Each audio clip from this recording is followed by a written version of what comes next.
Yo, what's up? I'm going to talk about cold weather flying, something pretty important that people should know when flying quadcopters. But what I'm going to talk about today is specific to the Mavic, because today I flew the Mavic in very, very cold weather.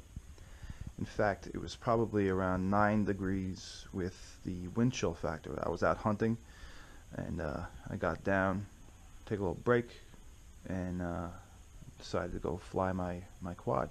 So while I was up in my tree stand hunting, I thought enough to put my batteries on the dashboard to keep them warm, because these batteries are lithium polymer, and that means that they have chemicals inside of them.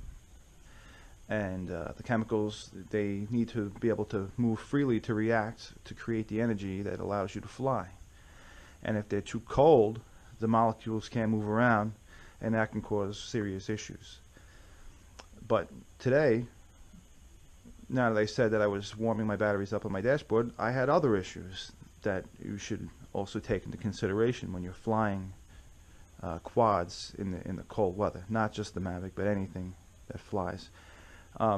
When you fly in the cold weather, especially very cold weather like I did today, all the parts on your quad are going to become extra brittle. Like you can see, these propellers here, they flex quite easily, but if it's outside in the cold, you can do that and possibly break that tip off, no problem, very easily. And that's what happened today, because today I flew this and I crashed for the very first time. And I fly race quads, and I crash those things all the time, but obviously you're not supposed to crash a Mavic.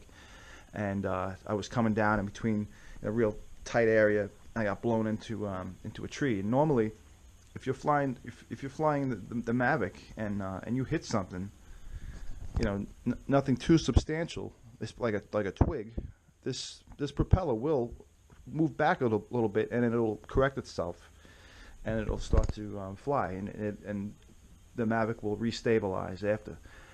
Today I was flying and I hit a twig and it shattered like glass, and then Mavic came flying down and it crashed. And so far everything seems to be working all right. I did a calibration on the gimbal, that came out all right. I changed all the blades. I just, I did a physical check over everything. Everything was okay except for the props, which all shattered. And then I have this broken part of the arm here. It's supposed to look like that. And the only way to replace this is to replace the entire arm.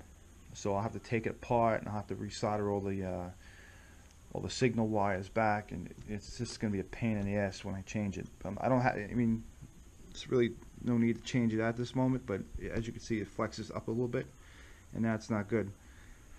So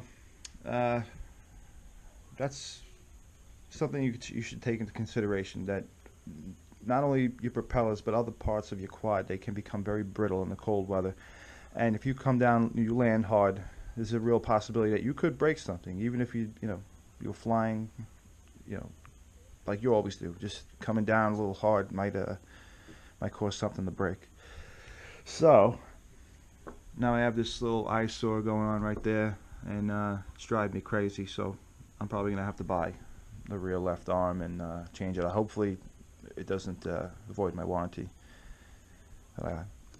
I build my own race quads often, so just soldering that shouldn't be an issue. But I don't want to void anything or not get covered if something should go wrong with the software or something like that. So that's all I want to say about that. Make sure if you're going to fly in the cold, do it safely, and be careful, and make sure your batteries are warmed up. That's most important, because you won't be able to get that far without a warm battery. So I'm gonna end this, and I'm gonna put the video in of my crash. I was flying around my friend's property.